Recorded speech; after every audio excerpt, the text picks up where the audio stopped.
dia terlalu lembab dan bawahnya, Bas. Biasanya itu sebenarnya anting putri tanaman.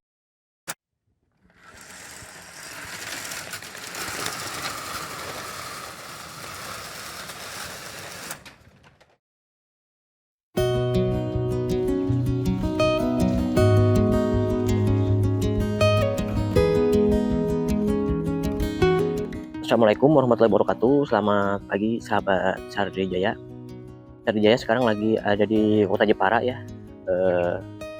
Kemarin habis lihat pameran bonsai fighter dan kebetulan masih ada kesempatan untuk melihat-lihat koleksi bonsai yang ada di Jepara ya, khususnya ini yang Pak Haji Yogi ya. Hari ini kita akan melihat-lihat koleksi bonsainya yang masih ada di ground, masih di kebun ya. Nah, untuk bagi teman-teman sahabat Sarijaya yang baru menemukan channel Sarijaya, jangan lupa like, komen, dan subscribe channel. Bagi sahabat-sahabat yang setia, yang selalu menyaksikan channel Sarijaya, terima kasih sudah setia. Jangan lupa tonton terus channel Sarijaya. Oke sahabat, langsung aja kita ketemu sama ownernya sendiri ya. Terima kasih.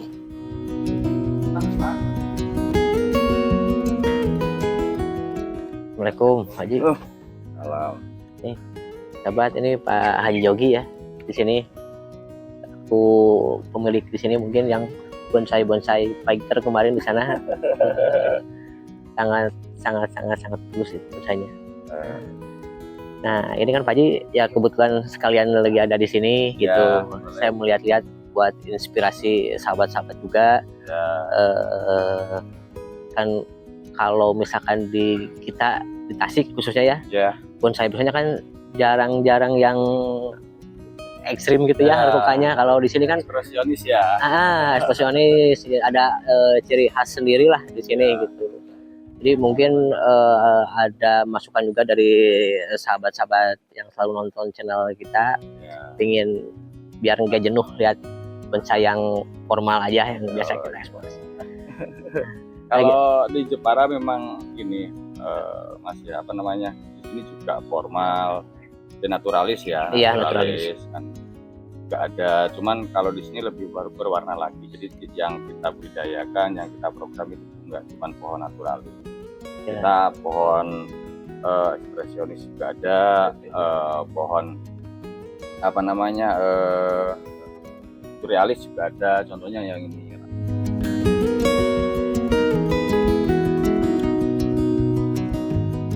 Nah, kalau misalkan ini pohon-pohon yang ada di sini, mungkin Pak Haji hasil budidaya sendiri apa? Ya, sebagian budidaya, sebagian besar budidaya saya.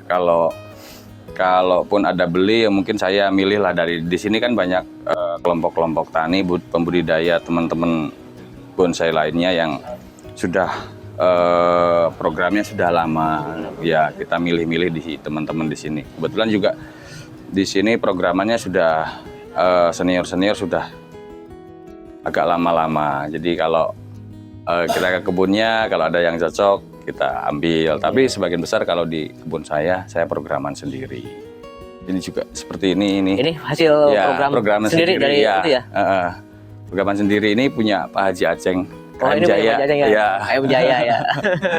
Beliau ini. Ya ini barengannya juga yang baru sana gitu. Iya. Programan sendiri rata-rata. Kalau saya ini juga programan sendiri. Programan sendiri ya? Iya. Ini programan sendiri anting putrinya. Ini sekitar antara 7-8 tahun saya program. Yang ini? Iya. Dari sebesar apa dulu? Sebesar ibu jari ini.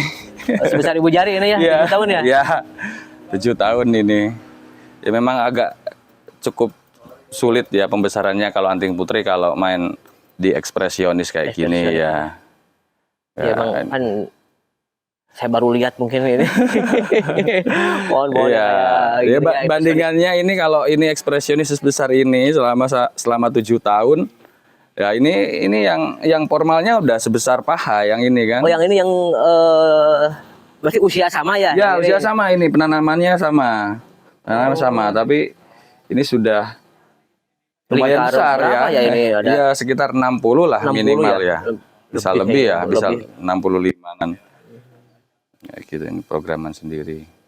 Bedanya jauh, memang hampir 2 kali lipat lebih kalau yang kita tekuk sama yang kita biarkan formal seperti itu ya. Nah untuk mungkin pohon-pohon yang Pak Haji itu jenis apa aja Pak Haji di sini? Kalau kebetulan kalau dulu saya banyak termasuk komplit lah, jenis pikes juga sianci, anting putri, sancang. Tapi berjalannya waktu mulai saya pilihin yang kira-kira apa namanya prospek kedepannya lebih apa namanya lebih menjanjikan lagi lah. Kebetulan juga kita harus pincar baca peluang nanti untuk kontes ke depan, betul. Yang bisa maksimal dibuat kontes pohon apa aja, jenis apa aja, spesiesnya gitu kan. Iya. Ya, termasuk ya ini hasil sortiran saya yang lainnya bukannya tidak bagus tapi mungkin kurang maksimal kurang gitu. Maksimal ya. Mungkin kalau di Jepara ya maksudnya. Nah itu tergantung mungkin iklim juga ya. Iya betul. Iya beda-beda ya. Beda-beda tergantung. Tapi ini anting putri kayaknya bagus ya pertumbuhannya di sini ya. Ya alhamdulillah bagus kalau anting putri di sini. Waru juga kayak gini bagus-bagus. Iya. Kalau di wilayah saya kan memang kalau tentang ini hamanya biasanya waru. Waru sama aja biasanya ini ya kutu putih ya. Kutu putih. Ya, sama ada satu lagi tuh kutu apa namanya ya yang makan daun situ. Jadi buat daun itu bisa bolong-bolong seperti itu. Tapi sama aja lah kita perawatannya pakai insektisida. Ya, berkala. Kita 2 minggu apa 3 minggu sekali paling lambat kita semprot. Kita semprot ya. Ya, semua sih sebenarnya nggak cuma waru aja, sancang juga kalau terlalu lama dibiarkan ya sama aja ada ulatnya, ada kutu putihnya gitu kan, cabuknya. Nah ini saya lihat kan pertumbuhan anting putrinya itu sangat bagus ya, dilihat dari aja daunnya aja. Iya. Ini untuk medianya pakai media apa? Ini kita media alami, kita pakai pupuk kandang, tapi kita sudah fermentasi ya. Ya supaya bisa lebih cepat untuk dicerna sama pohon diserap ya unsur haranya. Kita pakai pupuk kandang yang sudah difermentasi, pakai sekam bakar sama sekam mentah kita campur ya seperti itu. Dia terlalu lembab dan bawahnya biasanya itu adaptasinya lama, kuning dulu. Kuning dulu biasanya seperti itu. Tapi kan kalau misalkan lihat saya di luar gitu ya, justru kan kayak di rawa-rawa gitu ya. Jadi kan gini, sebenarnya anting putri tanaman ini ya air ya. Kalau di sana bilangnya kan melati air. Iya. Itu kalau kita tanam dari usia cangkokan ataupun dari kecil, itu tidak masalah karena mereka sudah beradaptasi. Ya, cuman ketika kita kalau angkat dari sana, dari habitatnya lah, kita kalau dari ibaratnya kalau dari Riau atau dari mana gitu, kita pindah ke sini dengan adaptasi. Ya, harus adaptasi dulu. Biasanya yang agak sulit seperti itu. Adaptasinya. Jadi makanya kalau pengen cari aman, kalau anting putri ambil dari mana saja, ibaratnya dari lokal sini sendiri ataupun dari Riau. Kalau kita ground lagi seperti ini ya harus porus gitu kan. Dengan catatan ya tidak kekurangan air. Jadi kita penyiramannya berkala, rutin ya kan. Betul. Berkala gitu. Ya soalnya saya lihat-lihat itu dari pucuk airnya itu langsung tumbuhnya. Alhamdulillah lah. Gitu ya. Ini kebetulan masih adaptasi ya, baru pindah juga mungkin. Oh ini baru pindah? Ya. Ini udah agak lamanya daunnya lumayan subur. Untuk jenis-jenisnya yang biasa mungkin ada buat Haji ada jenis tertentu nggak buat anting putri, kan emang banyak ya jenisnya. Kalau menurut saya sih semua sama saja ya. Semua sama saja. Cuman memang ada beberapa yang lebih diunggulkan. Ya, diunggulkan itu dalam artian gini. Kalau dalam proses untuk mematangkan anting putri perantingannya itu lebih bagus yang daun panjang. Ya, lebih cepat karena prosesnya kalau daun panjang itu. Dibanding daun yang bulat atau opal lah seperti ya.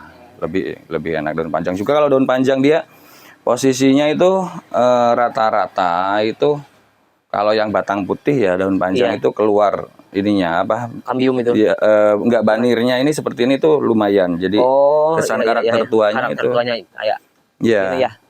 Ini Ya, seperti itu. ini tuh, kayak ini nih karakter tuanya ini. Bikin kayak bling-bling Ya, ya, pokoknya gitu blimbing, ya. ya. Seperti itu. Juga dia kayunya lebih keras ya daripada daun yang apa yang opal. Opal gitu ya. Jadi nggak gampang kalau potongan besar nggak gampang keropos biasanya kalau yang daun panjang. Nah, kalau biasanya untuk cara penutupan kambiumnya ada beda nggak? Sebenarnya kalau yang saya tahu ya, Iya. hampir sama saja. Cuman kalau anting putri itu beda dengan pohon lainnya. Kalau sepengetahuan saya, kalau anting putri, meskipun kita potongan besar, tidak ada tarikan tunas air atau tarikan cabang besar ke atas.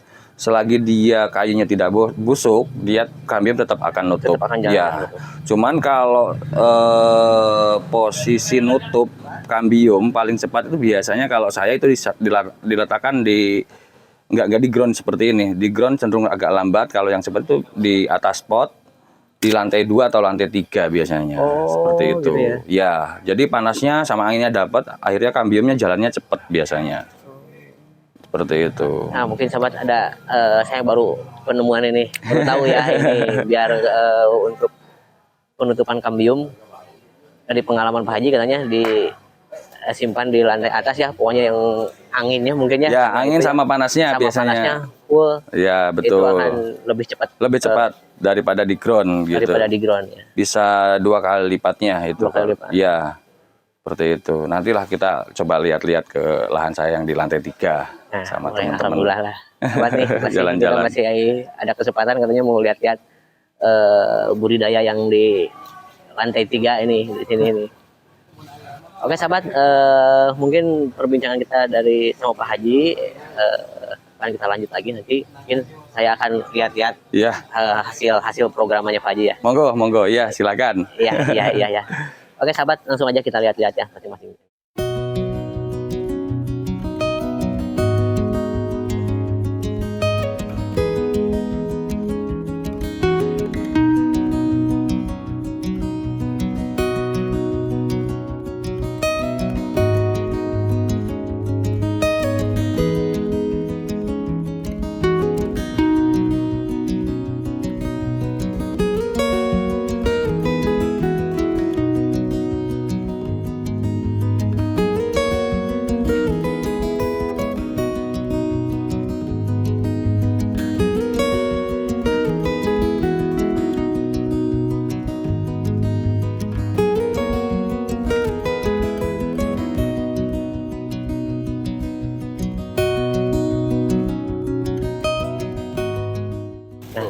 Ya seperti ini sahabat, ini hasil programannya. Kebayangkan ini lingkar berapa ini dari segi ini hanya ada lingkar 80 ini sahabat.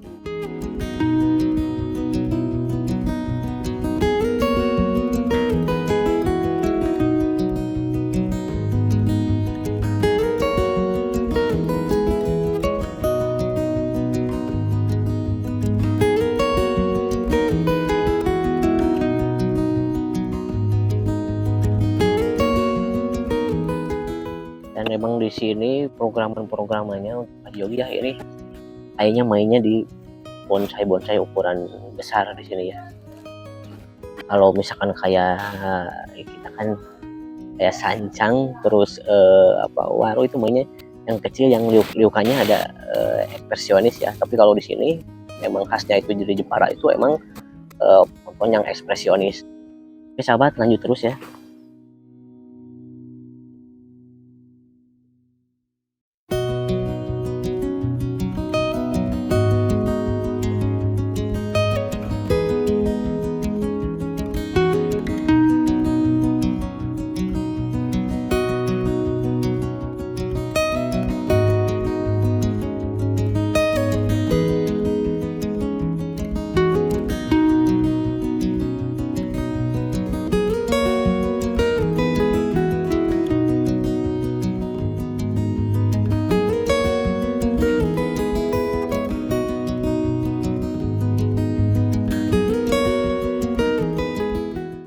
Oke sahabat, terima kasih sudah menyimak video kami. Jangan lupa like, komen, dan subscribe channel kita. Penutup ya. Terima kasih. Wassalamualaikum warahmatullahi wabarakatuh.